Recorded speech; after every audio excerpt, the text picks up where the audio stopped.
A pleasant good night to all. First off, our apologies for the late start. Good night to our candidate for Library, Mr. Stephen McClashy, and to our candidate for Point Fortin, Mr. Kennedy Richards Jr. I am Shakiri Faria, your host for this evening's proceedings.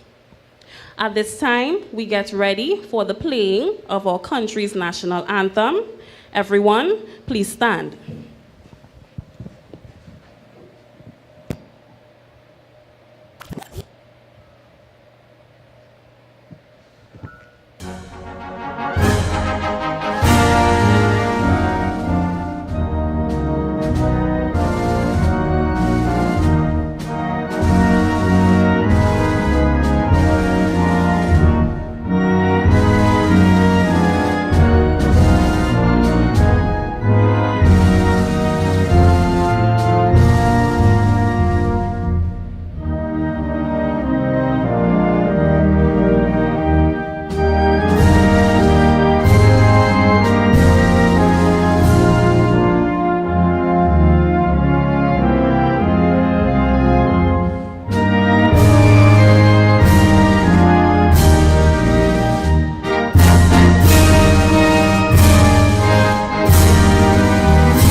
Please remain standing as we get ready for a prayer to bless our evening's activities, done by our very own Mr. Junior Thompson. Good evening, all. To be our heads prayer. Oh, Heavenly Father, the great I am, the good shepherd you are. We give you thanks, O God, for the very breath that we breathe. We thank you, God, for this opportunity to be here in this time, in this space and place. Lord, and for every head bowing in your presence. We thank you, God, for the candidates, Mr. Kennedy Richards Jr. and Mr. Stephen McClashy, as they journey this path to be representatives for Point Fortin and Library, respectively. We commit them unto you at this time and hour. Oh God, as we go through tonight's proceedings, we pray, oh God, that all the equipments will work right. We ask, oh God, that you give them the right words to say, Father, that the people, oh God, that they intend to represent will understand clearly the path that they want to take, Father. We pray, oh God, that you will keep your hands upon them as they continue this journey. Bless them in a mighty way, oh God. Bless us as we continue this proceedings. In your name we pray. Amen. Thank you, Mr. Junior Thompson. Everyone, you may now have your seats. Good evening once again, and welcome everyone to yet another virtual meeting of the PNM. Tonight, we will be having discussions on the issues and developmental need of the Southwestern Peninsula. Without further ado, we have our panelists for tonight. From Point Fortin, our candidate, Mr. Kennedy Richards Jr., and our Library candidate, Mr. Stephen McClashy, one of whom is very new to the political arena, Mr. McClashy, whereas Mr. Richards started off as a counselor and served for 10 years as he was also the mayor of Point Fortin for 7 months. For 7 months? That's correct. That's great, for 7 months. Correct. And now he has managed to put himself in the running for Member of Parliament for his constituency. Best of luck to you both. Thank you. No problem.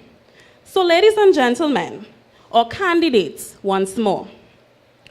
Ready, willing, and eager candidates sit here before you, whose main focus is on you, the people, and your needs for betterment in all of our neighboring constituencies. As mentioned earlier, tonight our focus is on the issues facing Southwest and how you, the candidates, once instated, plan to emerge and develop it. So what I would do is ask the questions to both of you, and you would both be given an opportunity to respond. I'll start with Mr. Richards, and then we'll move on to Mr. McClashy, and you all would respond accordingly, and as we go forward, we can all interchange, all right? Okay. Before we delve into tonight's topic, we want to give our online viewers a chance to get to know you all a bit better. So, Mr. McClashy, tell us about yourself. I am Stephen McClashy, someone who holds service to humanity dearly. I have been born in a family that was always committed to service. I continue to be of service, and in my journey along life, I have found myself in this place at this time to do and continue that work. I am a family man. I have worked in several industries. I have gathered experience along the way that I think will serve me in good stead in this part of my life's journey. Thank you. Same question to you, Mr. Richards. My name is Kennedy Richards. Married, father of 3. I'm a pilot by profession, 33 years old. I started in politics way before I became a councillor. My dad was a councillor in this corporation, and I followed him throughout his entire political career. And I think that's exactly where I would have gotten the joy of serving others, from seeking after him and seeing how he dealt with his burgesses. And it's something that, came naturally to me. The opportunity came at 23 years old for me to, dive into politics, and the road basically took me here. The road wasn't always smooth, right? Because in politics, not everything you want you would actually get. You have challenges, you have things to overcome. But that road today took me to being the PNM candidate for the constituency at Point Fortin. And I'm indeed pleased. I'm ready to serve. I'm young, I'm energetic.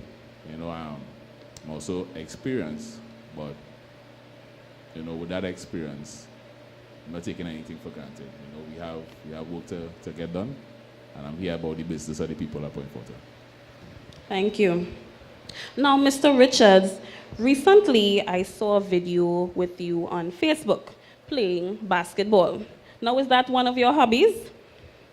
Yeah, well, I'm an avid sportsman. I still have a little bit of knees, so I play basketball. I also play cricket, right? I try a little thing with the football, right? But I'm into sports. I try to exercise when I do get time, but definitely basketball is where it is for me in terms of sports right now. Great. So basketball, you would say, is your favorite sport? I wouldn't say it's my favorite. Cricket is my favorite sport.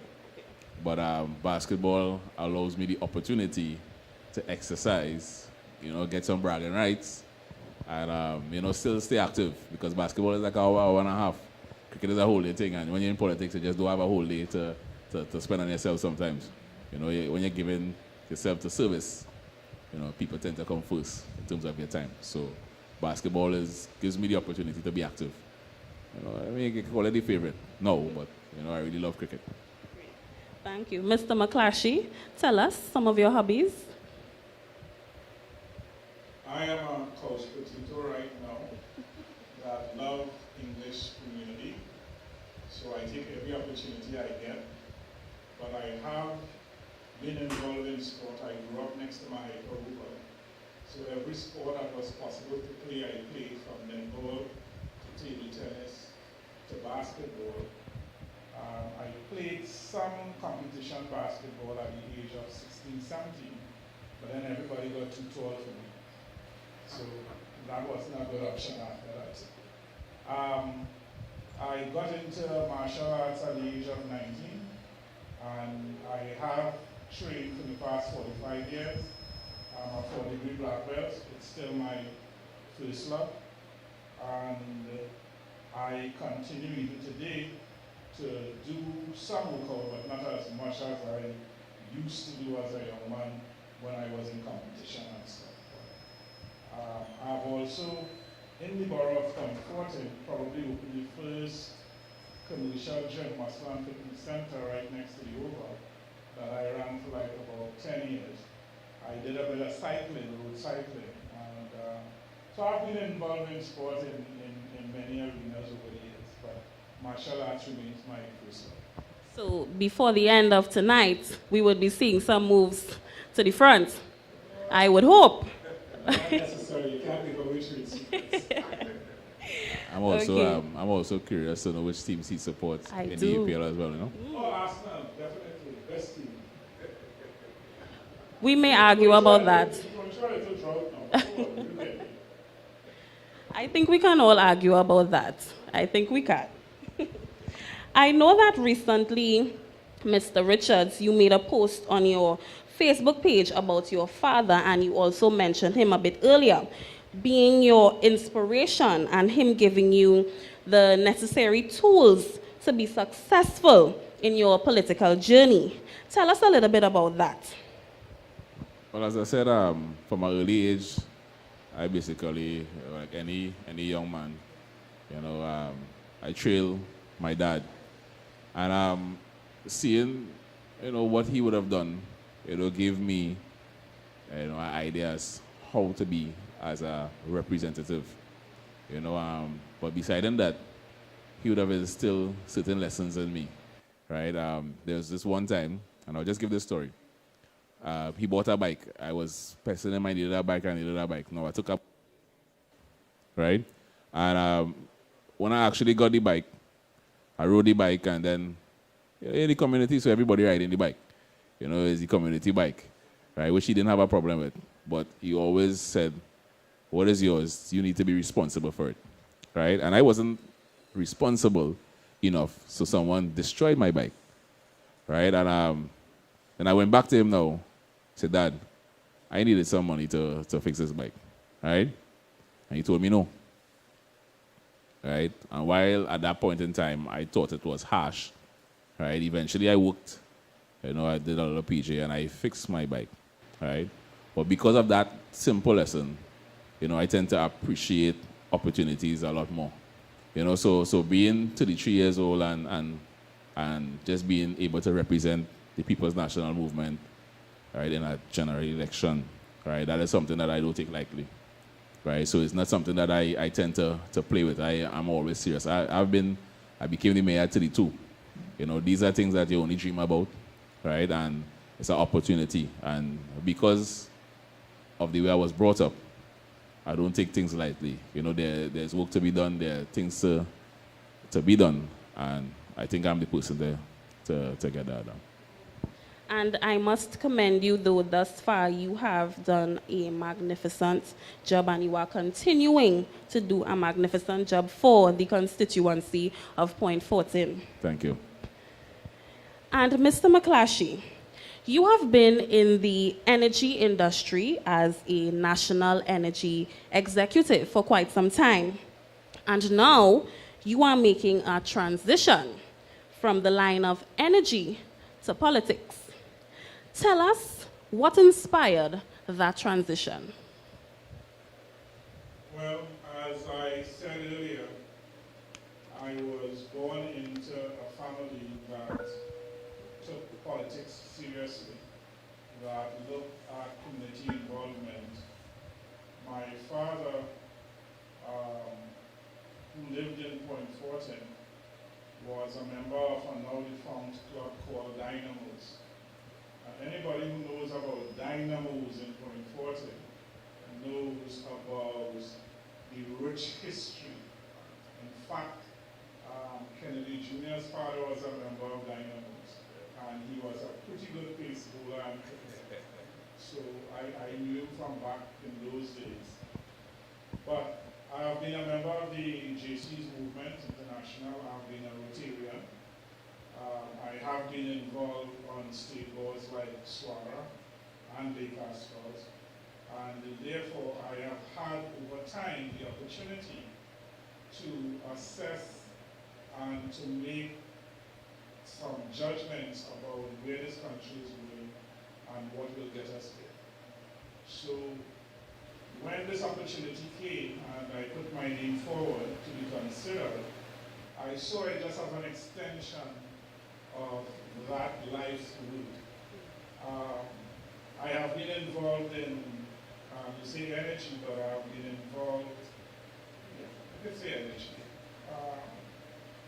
So the learnings and the things I learned as an executive and working at senior management levels open you to a different world of decision making and leadership, and therefore I felt at this time in my life I could transition some of those learnings to the political arena. Understood. Same question to you, Mr. Richards. The transition from being, well, you said you were a pilot for about 33 years, I believe it was? No, I am 33 years old. Oh, you are 33. Right. I wouldn't say it's a transition. I became a counselor before I became a pilot. Yes. Right. But I had my pilot's license from age of 17. I started to fly really young. I actually started to fly before I started to drive. Right. Yeah, that's something that my dad always used to laugh at. You know, I couldn't drive a car, but I could have taken an aeroplane up in the air, one of those light planes. You know, the transition is really mentally, right, for me, because as a local government practitioner, you have a defined square to deal with, right, and you are operating under the armpit of the local government ministry, right? But to translate now into central government, it's gonna be a learning curve, right? But I'm a fast learner, right? And I've been in politics for a little bit longer than the 10 years that I've been active, right? I've also been in my village councils, right? I led one of my local cricket teams, right? I've been the captain of my school team at varsity cricket, right? I've played basketball, right? I've always been involved in community activities, you know. So getting involved in politics wasn't no different. That wasn't something out of the sort, you know. So actually just becoming a representative, it was a slight transition as to how we make decisions. Right, because when you sit down in a council, you are basically decision making, right? And decisions that you make affects people either positively or negatively, right? So then, what you really need to do, and the transition now would be that I would now be making decisions for a wider scope of people, right? It's no longer just point Fortin proper, right? It's no longer just point Fortin proper. It's Ikakas, it's other areas. So they are going to have varying needs, you know. So the transition is not going to be difficult, right? But the transition from a pilot to a politician, it wasn't that hard, right? Pilot is also leadership, right? So it's really simple to translate from aeronautics to politics. Thank you. Mr. McClashy, now over the years, Library has been a stronghold for the PNM. No doubt about that. Now you are new to the political dome, and you are a peculiar face to the people. So what is your approach to get the people of Library familiarized with you? And what have you been doing thus far to let your constituents know who you are and what you are about? Okay. Right. Since joining the political race for the general elections, I have held several intercessions with youths. In fact, if you go to my Facebook page, you will see a video where I engaged maybe about 15, 20 youths in a discussion. I have also engaged the farmers, both in Loten and in Rancho Camaro, Erin area. And we have also had a sit down, and I have been also involved with some small business persons in Labrie, trying to get a feel as to what my constituents want.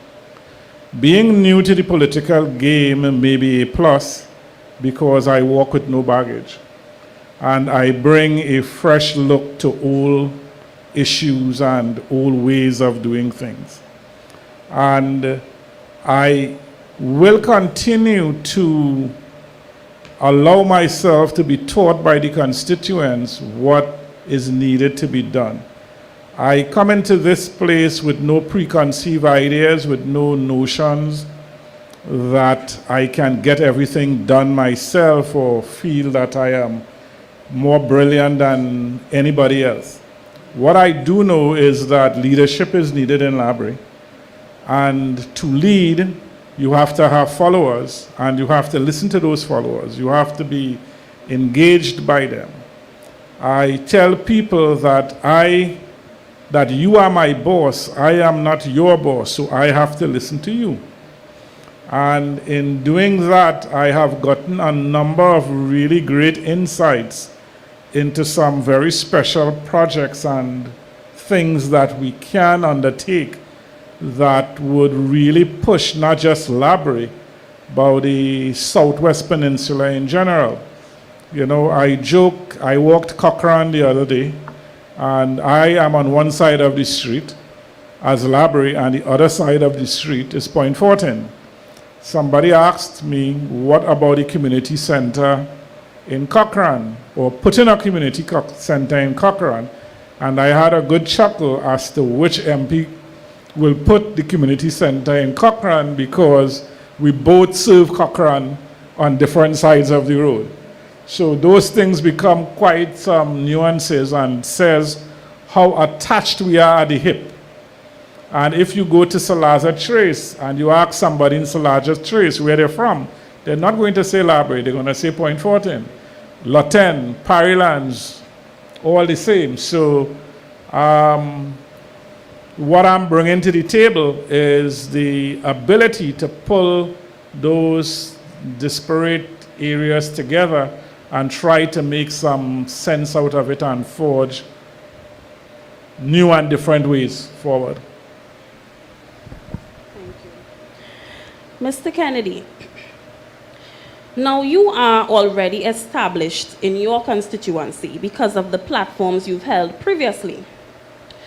What have you done, or what are you going to do to ensure that Point Fortin keeps their faith in you, and that they believe in you enough to evolve Point Fortin once you are elected Member of Parliament?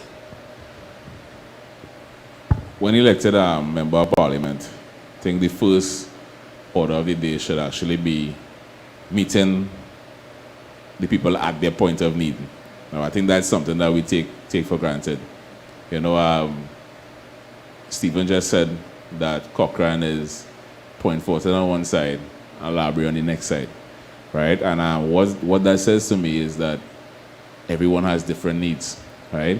So if you can meet them at their point of need, right, and show that you actually care and passionate about dealing with the issues that bothers them, right, it's something that we have to do, right? So let me give you an example. We tend to put the group the peninsula together, right? So that is Ikakas, Fullerton, Bonas, Bamboo, Boysburg, Chatham, Coromandel, right? But when you go to these communities, right? Granville as well. When you go to these communities, they are diverse in nature, right? So the Carcass may want a community center, maybe the thing that bothers the Carcass the most, right? The thing that bothers Granville the most might be land tenure for the farmers, right? Bonus might want a fishing center. Fullerton might want stuff for the fishermen, right? So it's something that we need to go in and sort of dissect and then create plans how to treat with the issues that bothers the Burgesses or the residents or the constituents, right? It could never be a one plan fit all, right? Because something that I have noticed as a councillor is that the people of Egypt Village wouldn't have the same issues as the people of Hollywood, right? And the people of Hollywood wouldn't have the same issues as the people of Captiville, right? So Point Fortin is unique. Is unique to Labre because we have 6 councillors in Point Fortin, which are PNM, right? So what I would have done as the mayor, the first thing we would have done, we would have met people in a consultative manner within their constituency, right? At different community centers or different venues, right? And coming out of that, we're able to gather information on the things that bothers the people the most, right? And then we devise a plan how to treat with those issues, right? So I'm not going to reinvent the wheel. I'm going to do the same thing, right? I'm going to go right back into the community with the councillors in Point Fortin, right? See what are the issues that are bothering the people. I mean, I know the majority of them because I live in Point Fortin, right? And for Cedrus and Icacus and Buenos Aires, right? Buenos Aires also has a councillor who is PNM, right? So I go into that area with her, right? It's going to mean that we need to walk again, right? Because when you walk in and ask people for your vote, right? Some of the issues tend to slip your mind because you go in there with a purpose, and that purpose is to win that election, right? So then we need to go back into the community now, right? And repurpose the visit, right? So this visit now is to see what are your needs, right? We are now won the election, so you need to go back in and see what the needs are, and we need to start to treat with those needs, right? You need to start to have communication with the constituents as to how we're going to get it done, right? Because just as much as the political arm has a responsibility, the community also has responsibilities as well, right? So if I play my part and you play your part, then we will see the development that is so needed in the community, right? Some of the issues that bothers us and affects us, right, are going to be treated with.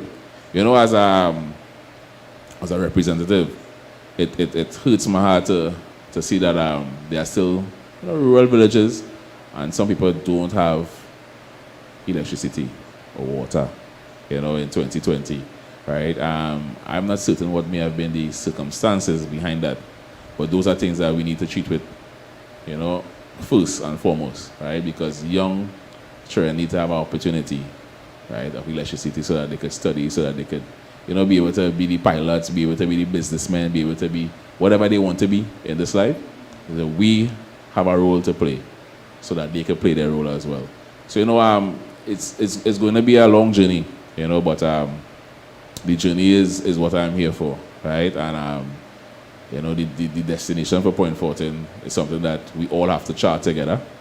We need a strategic plan, something that I would have launched in the borough, right? And that strategic plan is going to deal with all the ills, right? And then we're going to chart a roadmap as to how we're going to treat with the issues. Because, things could get really messy. It's not going to be done in 5 years, right? The amount of work that we have to get done is not going to be done in 5 years. But I know that in the next 5 years, in 2025, we'd have taken the constituency from point A to point B or to whichever. So we must have that plan in place, right? And communication between the representatives and the constituents are going to be very important, right? Because that will now put in their mind as to how we're going forward and who needs to play what role and who needs to play the other role.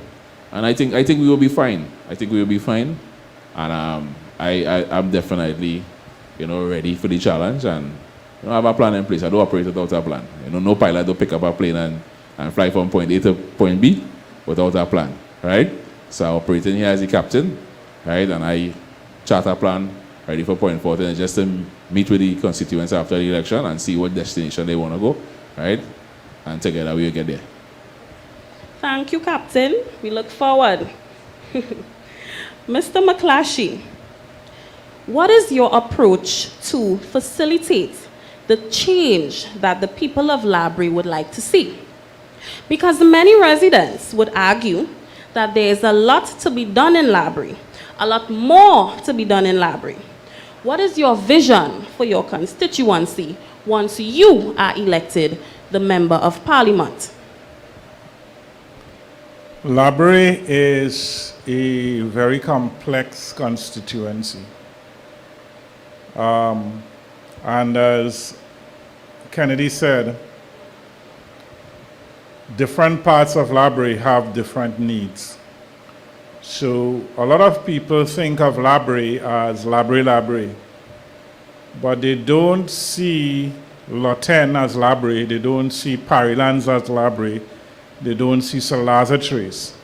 And when you mention that Erin, Los Bajos, Caratal, Rancho Quemado, Palo Seco, Santa Flora, and Quarry are all part of Labrie, they seem sometimes to be surprised, even people in Labrie. And therefore, what affects Labrie as Point Door is normally, and environs are normally referred to, are not the same needs in Palo Seco or Rancho. We have a number of issues surrounding like land tenure in the Palo Seco area. We have jobs and job creation as a major issue throughout all the different areas. We have a lot of infrastructural work to do that if you traverse Labrie, you will be surprised of the little things that are not in place. Simple box drains, simple electricity, simple water that some of us take for granted are really major issues in some of those areas. So on this side, what we call Labrie North, we generally have all those amenities. We have water, we see lights, not everyone, so I'm not going to say it's 100%, but certainly it's much different to some of the rural areas on the southern side. What I have done and what I will continue to do is to engage in consultation. But you know, one of the things that we need to be careful at and about is that we don't consult our lives away.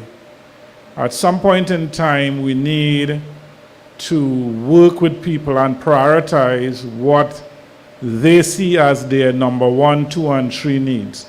And as Kennedy said, we're not going to fix the whole of Labrie or Point 14 in 5 years. It's always a work in progress. Every year, new issues come up because people go and settle in new areas and need new services and so on. In Labrie, we have an issue with local government, and I think local government reform is long overdue.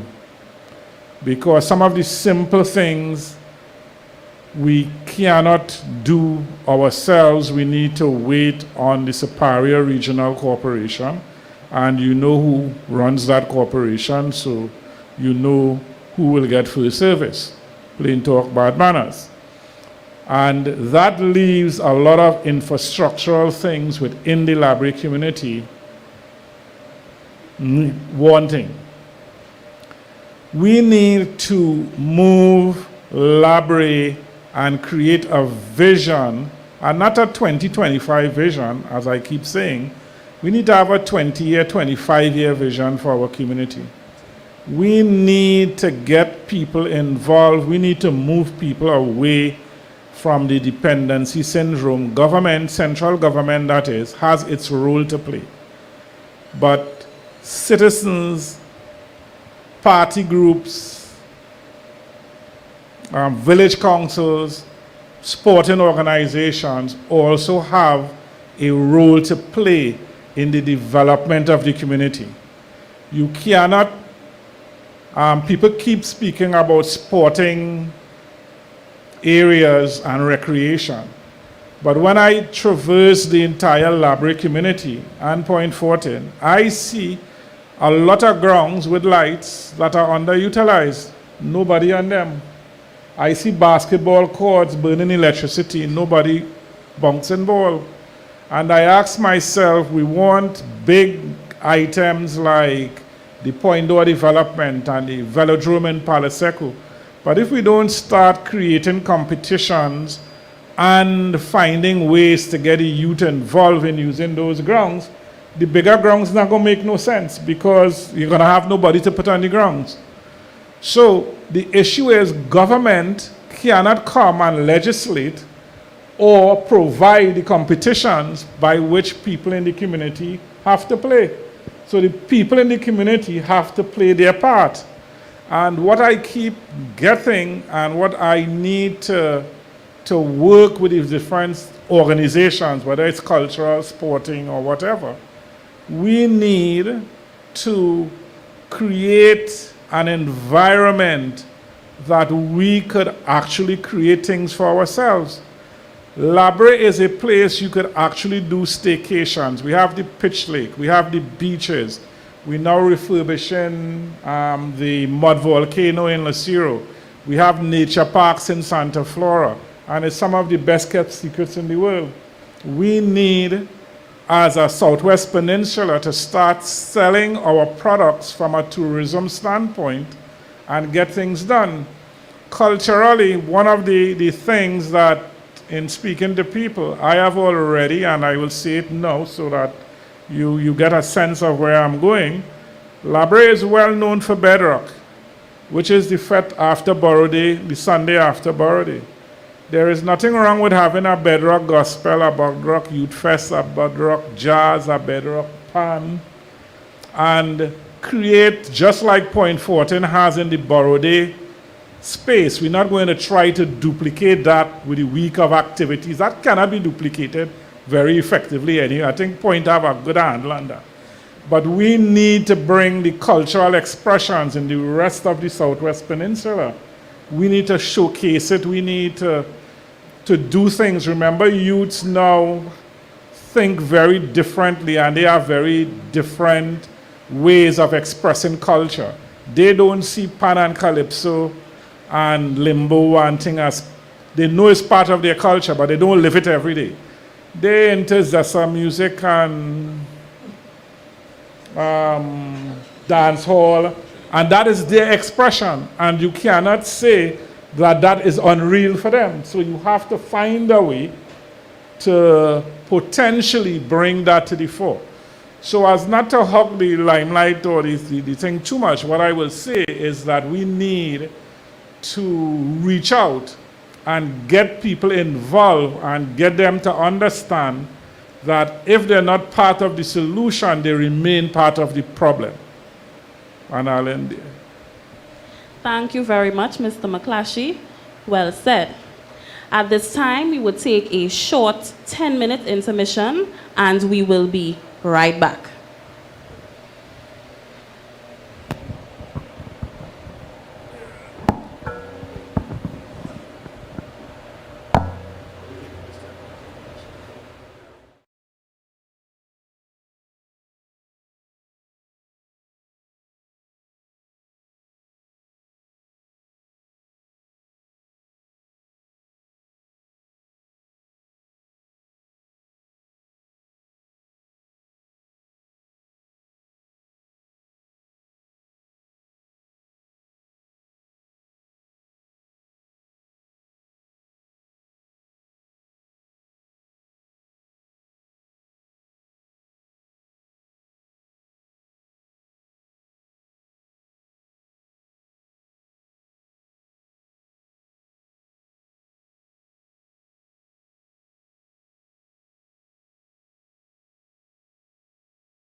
We sleeping past the Gamla and Ducal and Killing. Welcome back, ladies and gentlemen, to our second live stream virtual meeting. So for those of you who may have just joined us, we are here with both our candidates for Labrie and Point Fortin, Mr. Stephen McClashy and Mr. Kennedy Richards, respectively. And our discussion is based on the development of the Southwestern Peninsula.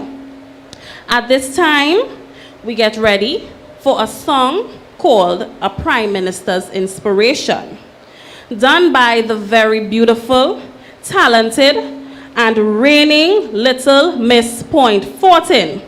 Ladies and gentlemen, boys and girls, or online viewers, please give it up for Miss Chanel Wong.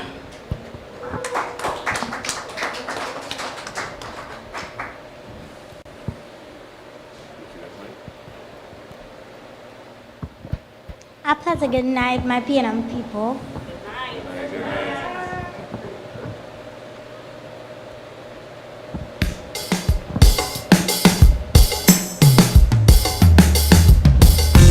I was inspired by my Prime Minister, Dr. Rowley, come to save my future. I see you as my role model, such an inspirational leader. But when I look around, things like it falling down, politicians blaming each other, and prices just getting higher. In a state of emergency, people getting on real crazy. I know the country and I know money, but you will build back the economy. So Dr. Rowley, let me give you a clue. We the children looking for something new.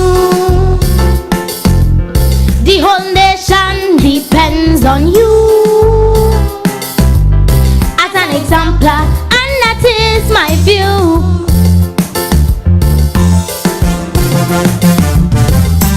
Did I die?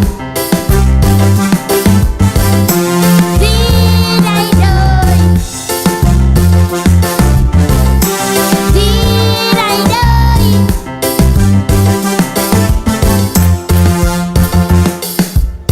So I wrote a letter to my Prime Minister, how I was inspired to be a leader.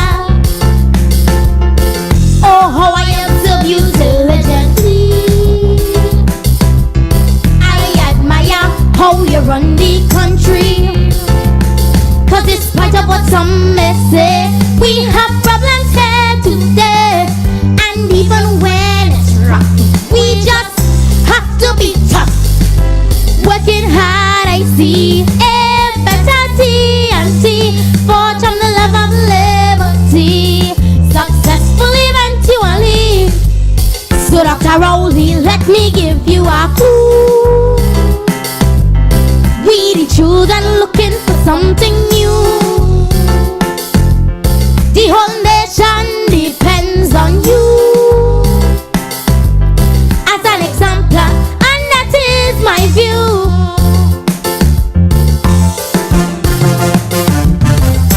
Did I die? Did I die? Did I die?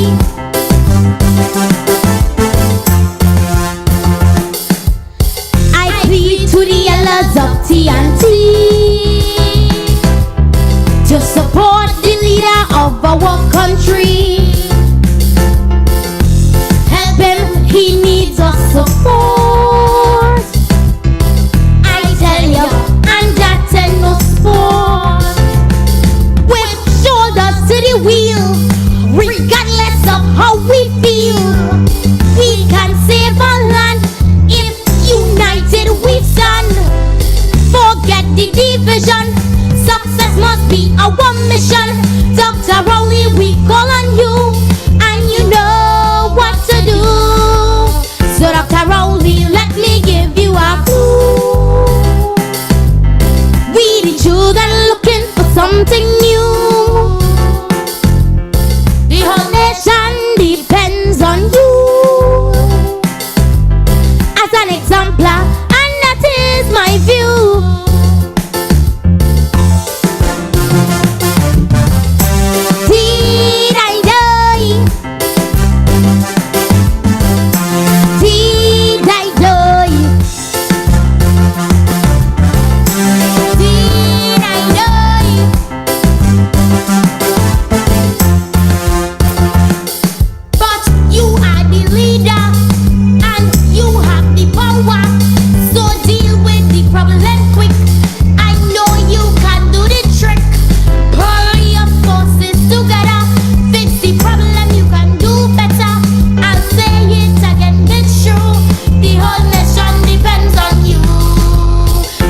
like doing.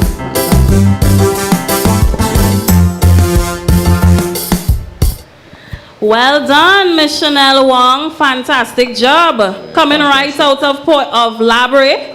Thank you so much. You did so well. And I must mention, she is a student of the St. Joseph Convent Secondary. Yes? Fantastic. Wonderful. Great, great job. So let's get straight back into it. Now, Mr. McClashy and Mr. Richards, you both would have your plans, your visions, your approaches to all the issues that your constituencies are facing. I know that Mr. McClashy has gotten a sign made in library with some of your developmental plans for the constituency that was recently done by the UDCAT a couple days ago.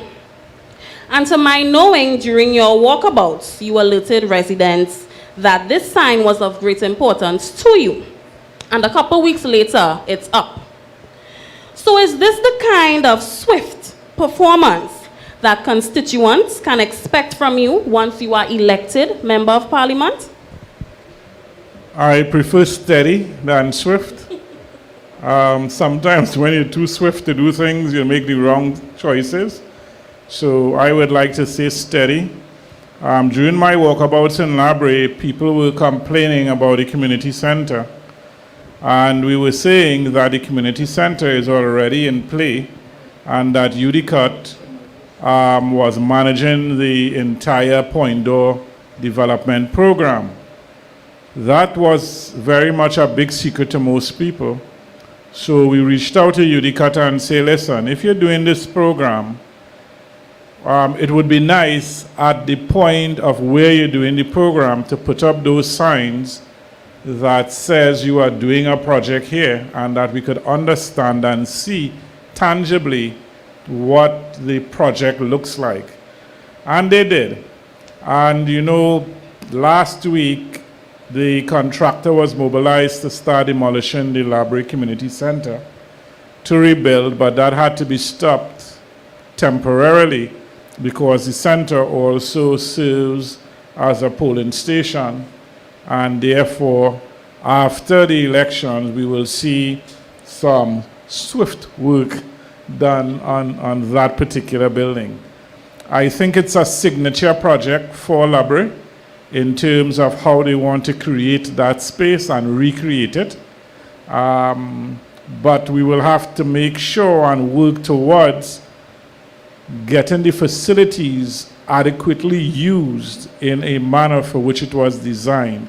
We do not want to put down a white elephant that nobody uses and which is difficult to even use.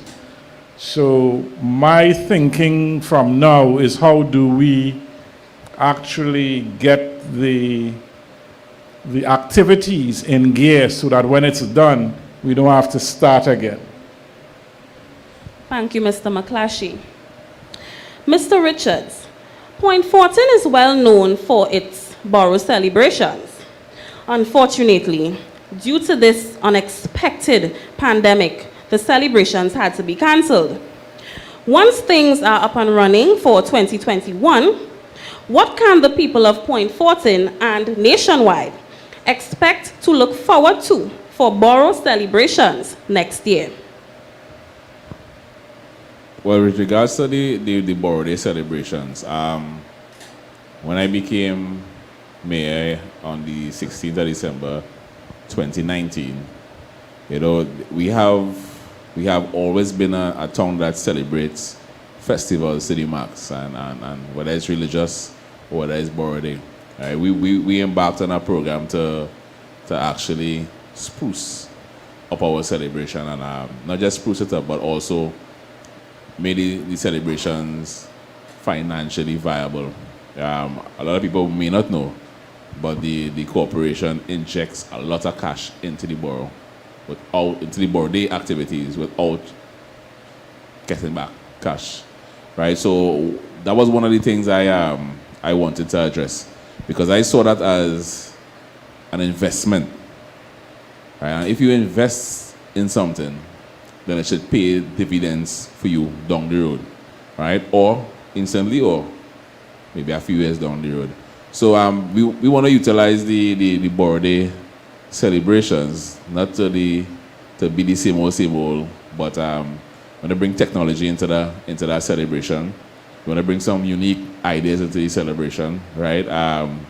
Once elected MP, I wouldn't be the mayor again, right? So we definitely have some collaboration with whoever the mayor is at that point in time, so that we could bring new ideas and fresh things for the birthday celebrations. Miss Wong just stood up here and she sang, right? And this is what we need to encourage. We need to encourage creativity. Maybe one day we could have a studio in Point Fortin where the young people could go and express themselves, musically. Stephen was just speaking about Tessa music, and while a lot of people may not like it, it's something that you have to understand that the youth gravitate towards that. The whole Trinidad movement is something that they gravitate in towards, right? So we could either do two things. One, tell them, hey, that doesn't make sense, right? And they will still rush to it. Or two, cater for it, right? And treat with it as it comes, right? Give the youth opportunity to express themselves musically, right? Whether it's via the pan, whether it's via singing, whether it's via dancing, right? So with regards to the birthday celebration, we're bringing back the conversation with regards to the birthday celebration. We will put technology in it, right? For years, birthday has been something that the people at Point Fortin enjoy, the people at Trinidad enjoy, and we have a lot of VFR traffic, which is visiting friends and relatives, right? They tend to come back for the birthday celebration, right?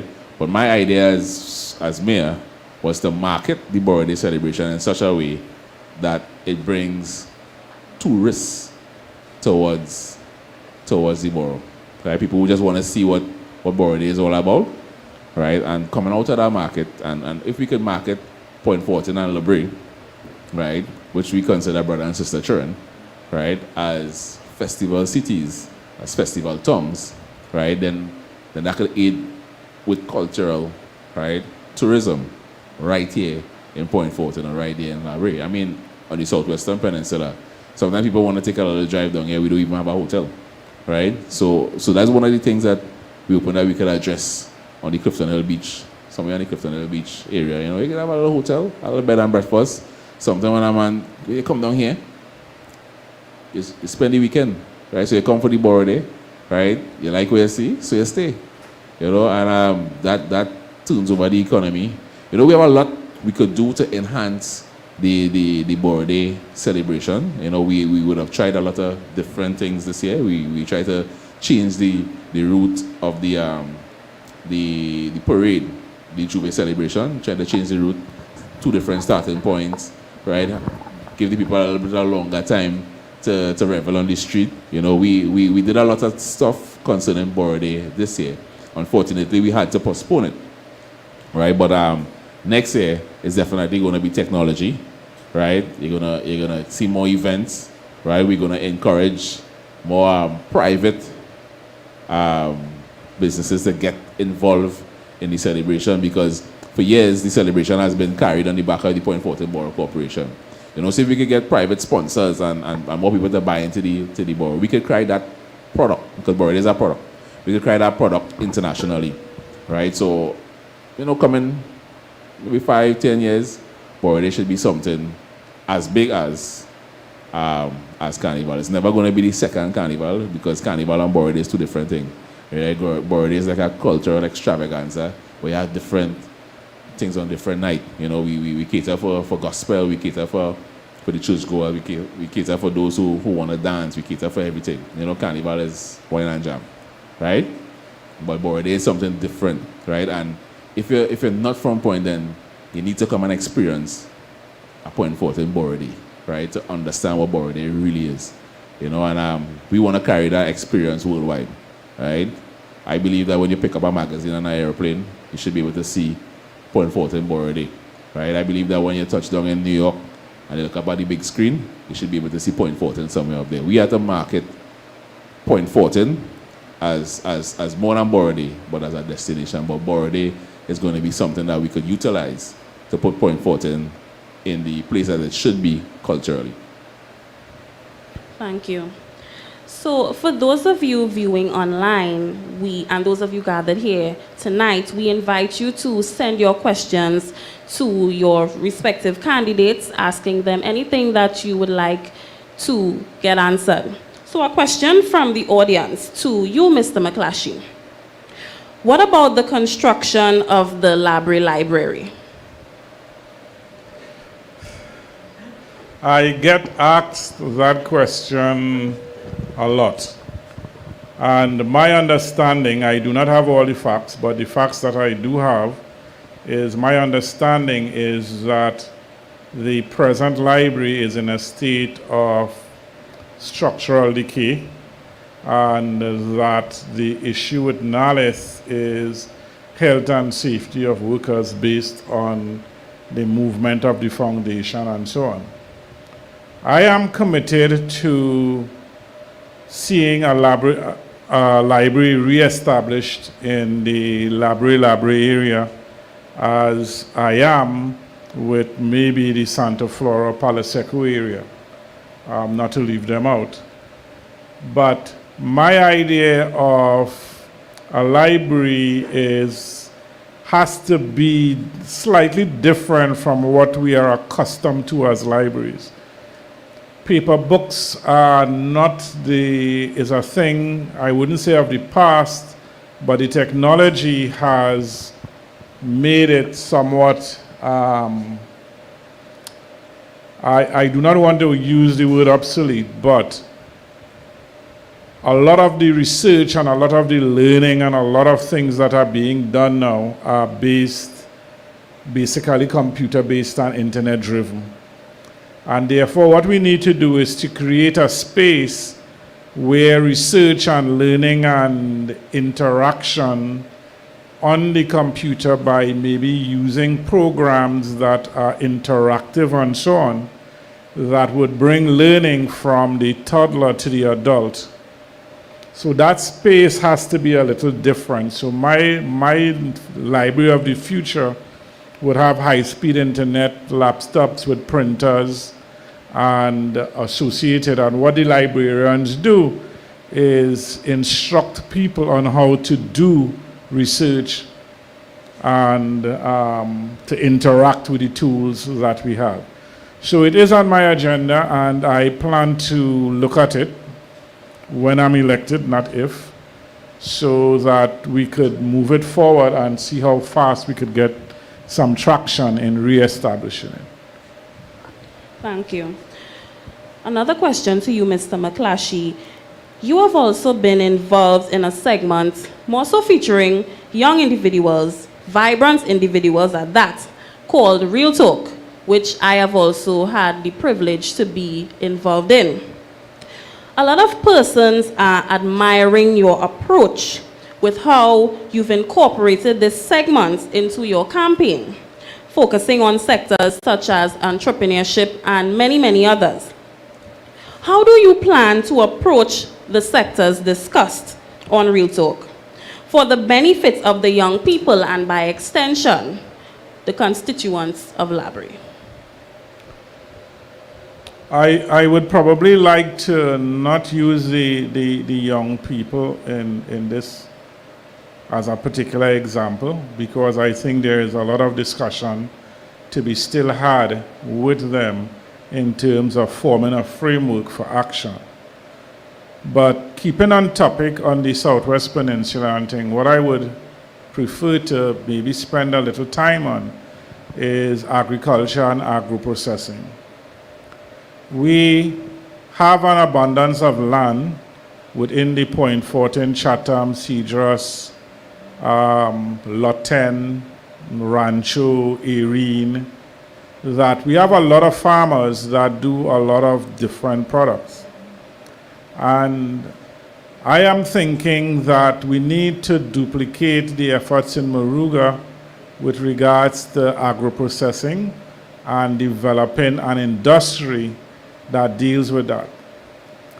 This will be a particularly difficult conversation because if you're dealing with agro-industries and downstream canneries and that kind of thing, then the region will have to decide collectively what products are we going to be growing. We cannot grow cassava on one plantation, cherries on the next, and pomsity on the next. Either we are cocoa, banana. Somebody brought an idea about bamboo.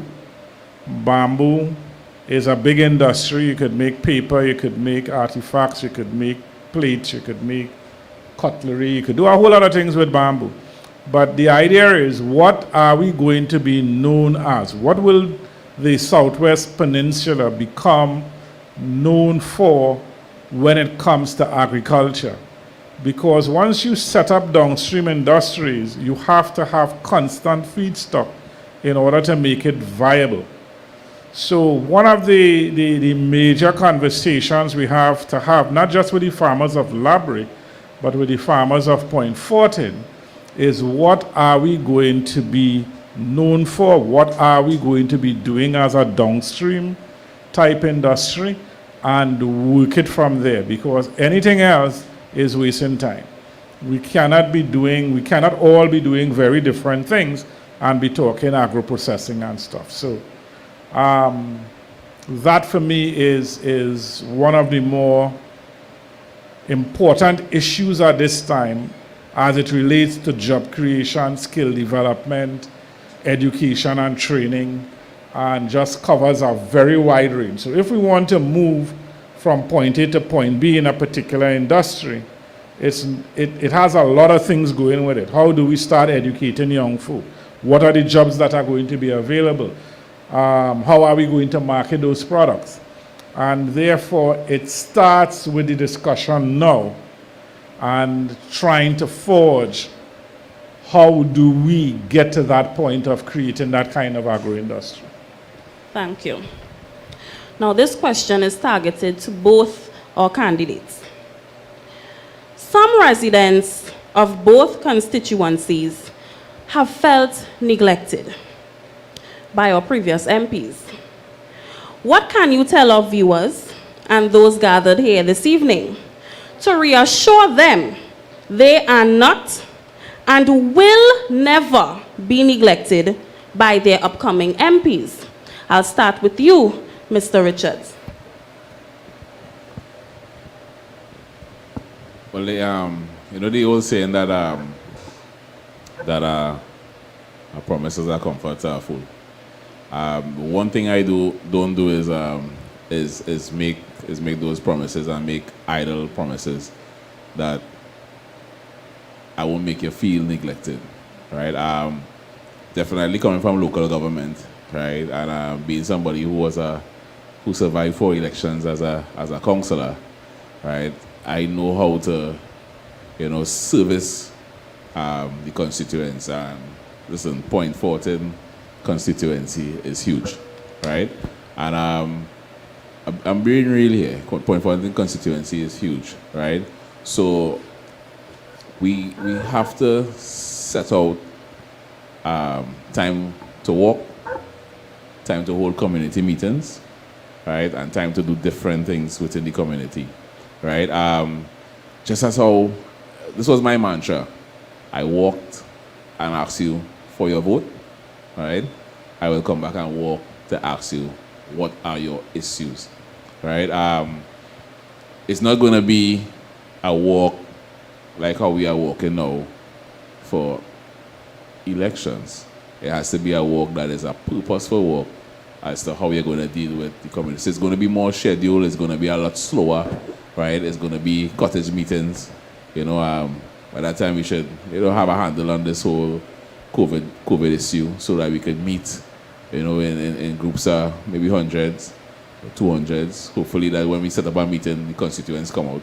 Because just as much as it is an issue not to see an MP or not to see a councillor or not to see a representative, it's very easy to say, right? But a lot of people do not even make an effort if you call a community meeting, they do not make an effort to come, right? So it must be something that we meet each other halfway on, right? You have elected me to serve you in the Parliament of Trinidad and Tobago, right? But first, before I'm a minister or before I am something else, right? I came to ask for you, for your vote in order to attain that position. So being an MP has to be a priority, right? And we have to treat with the people the way they want to be treated. Now, I cannot account for a previous MP or what he would have done, right? That is something my previous MP needs to deal with. I would not pay for his sins or take his blessings or anything like that, right? Because I highly doubt that that MP would be there for 5 years and nobody wouldn't see him. That's tends to be a term that we tend to use loosely. But what I want to do is engage with the community groups, right? That's one of the ways that they will be able to see, right? Of course, I live in Point Fortin, so you're going to see me in the market, you're going to see me in the grocery, you're going to see me playing sports, you're going to see me when they have Easter parade, you're going to see me when they have Easter bonnet, you're going to see me, all about, I'm just going to be walking the street, right? So my visibility would not be an issue, right? But I just want the people at Point Fortin to understand that I've served you for 10 years, right? And I'm serving you now as the mayor. I mean, if you follow Facebook, somebody on Facebook said, this young man used to work hard as a councillor, but when he became mayor, he took it to a different level, right? He outside a little bit more. You're seeing things happening, right? And these are things that we don't take for granted, right? God has put me in a position, right? Not for self, but God has put me in a position to uplift the community, uplift the lives of people. And this is something that I take very serious, right? So, you're going to see Kennedy, right? And, once Stephen in library, I go to pull him on walks as well. So if I go into walk Cochrane, I ain't going to walk Cochrane by myself, right? This is not about being selfish. This is brother and sister children, library point, right? We have to actually work together, right? Because a lot of the issues that affect the people at Point Fortin affect the people at library too, right? So it must be communication, collaboration, and teamwork. Teamwork is something that sometimes we take for granted, right? But if you have 5 men, I really believe that they can do the job more efficient than one person may do it. So I am willing to work with Stephen, right? When he wants to walk, he can call me. When I want to walk, I would call him. And I think that once we form that type of partnership to develop the Southwestern Peninsula, then the people at Point Fortin will be saying a different tune. The people at Library will be saying a different tune, right? In terms of representation. But I am here. I am willing, right? I am ready to hit the ground running. So as the song says, Kennedy's the man for them. Thank you, Mr. Richards. Mr. McClashy? Let me first start by acknowledging Major General Edmund Dillon and Nicole Oliver for the work they would have done in the Point Fortin and Library constituency. Putting yourself up for service is not always the most thankful job, because sometimes you do good for 10 people and you do not come through for 10. You hear about the 10 you did not come through for. And so I am not in a space where I would say that people neglected Point Fortin or Library. What I would say is they may have been faced with challenges that we do not understand or didn't know. But putting yourself for service at the national level is very commendable, and I applaud them for their effort over the last 5 years. There is an expectation by most constituents that when you walk, you should come and visit the area you walked every month and meet everybody. There are 25 or 26,000 people on average in almost every constituency. that expectation is not a good expectation. So whereas you may walk for a purpose for people to familiarize themselves, there is the MP days where people with issues will come to the MP, and if you don't have an issue, then you won't see the MP. The MP may periodically walk where you know that there are issues and you go firsthand to see. But in fact, we as MPs are facilitators between our constituents, sometimes the local government arms that we serve, and we also reach out to the village councils, the sporting organizations. And what we find is that when you ask people to meet you at a community center for consultations, you get 10 people from a whole community showing up, and then people say they don't see you.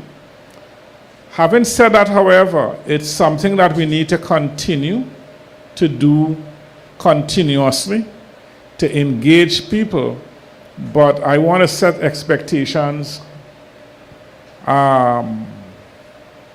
realistically, that we cannot see everybody every month in every constituent.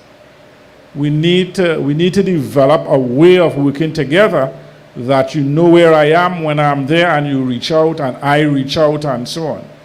So the reality is a bit harsher than the expectation. Thank you. Another issue for library residents is the closure of the Palo Seco Velodrome.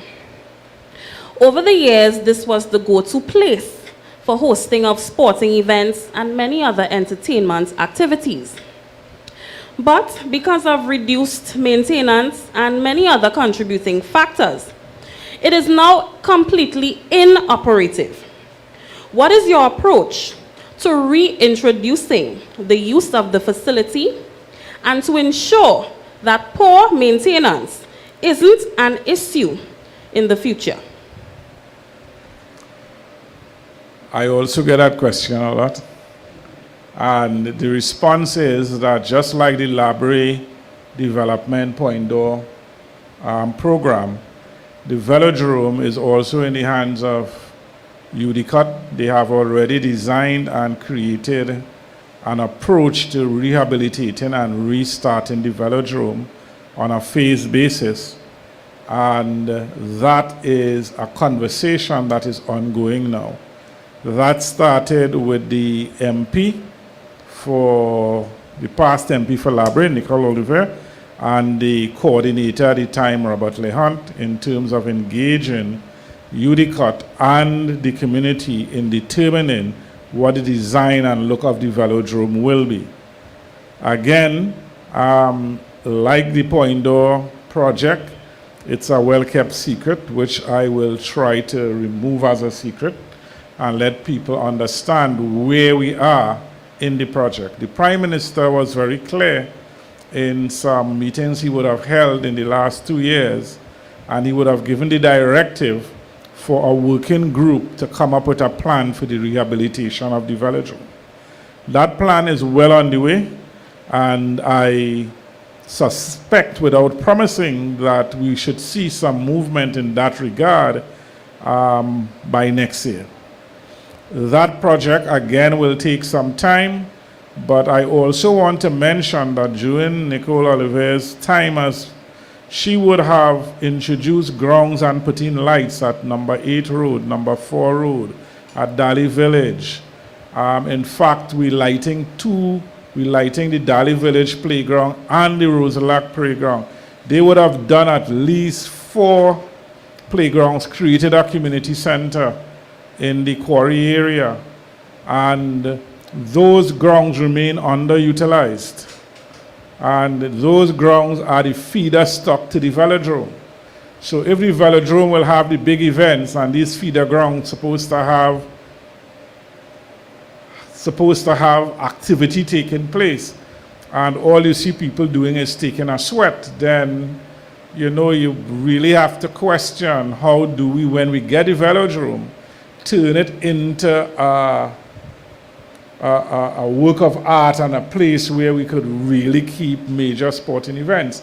I keep saying you cannot create big edifices and then have nothing feeding into them. And what I am seeing is we need to create that feeder stock. We need to see people utilizing these grounds. You know, otherwise a velodrome will just be as a nice big velodrome as it was all the time, nobody using it, and it will go into disrepair again. So, you know, my vision is that we engage the community in a substantive way, in a substantial way, bring back competitions, bring back a whole lot of things that we have lost. Everybody who would have grown up in Point Fortin and Santa Flora know the significance of a Mahaica Oval and a velodrome. We know the Palaseco football team, we know the Point Fortin Civic Center, and we know how those were catalysts for growth and scholarships and national sports people and so on. But those things, if we were to take Point Fortin for instance, Point Fortin had feeder grounds in Fanny Village, Tiché, Egypt. Before a guy could have gone and play for Civic Center, he had to be in the Tiché League and in playing in Captiville, and people would see them. The same thing with the velodrome. So the heyday of the Point Fortin Civic Center and the Palaseco games and things didn't just happen. They were created from the community up, and that is where we have to get the synergies back. Otherwise, it's just pretty buildings with nice painting. Thank you, Mr. McClashy. And I trust that the residents of Palaseco and environs have heard what Mr. McClashy had to say, and they are satisfied with his answer. And we wait in awe to see what they have in store for us.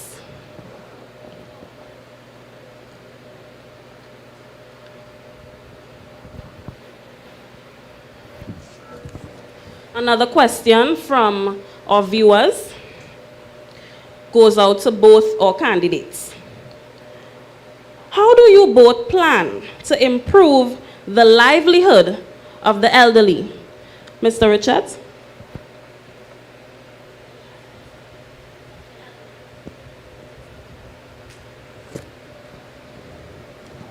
Well, the elderly are definitely some of the precious gems that we have in our community, right? But if you take a stroll along main thoroughfare in Point Fortin, you would see that a lot of the buildings are not geared towards the elderly, right? So it's definitely a discussion that we can't have with all the business community.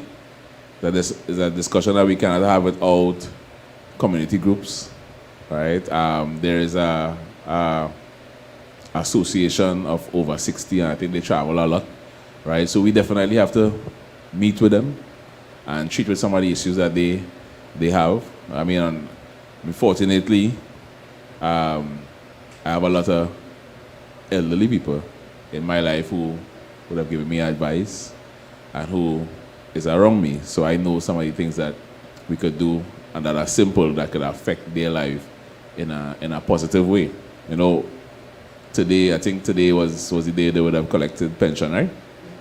Right? And if you go to the bank, right, and you look outside the bank on the day that they collect pension, you see the winding lines, right? And that is something that, you know, it brings grief to my heart because you really can't treat the elderly in that way, right?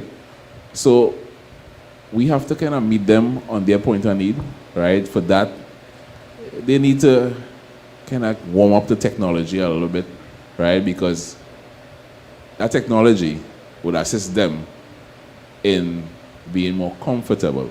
So instead of you standing in front of a bank or standing in front of a line or standing in front of any building for an hour or 2 hours, right? We could develop programs so that they can learn how to utilize some of this technology that is out there now, so that they could ease some of the challenges that they have in their life. Simple things as putting in, some railings that would assist them, and it's simple things. But a lot of the things that we would have to meet those elderly and treat with it. Thank you. Mr. McClatchy? I endorse everything Kennedy would have said, and I would add this. I believe in the concept that you learn from the cradle to the grave, and that life is but a set of stages that you adjust your behavior based on the stage where you're at. So a gentleman in a meeting we had on Saturday said to us, everybody only talking about the youth. What about we old people? And I said, well, that's a good one. So I endorse the issue of making life easier for our elderly to do banking transactions. But I also think that we should be encouraging our elderly, along with our youth, to use the facilities that we have developed for sporting activities and for walks and for doing stuff. I have traveled, and in some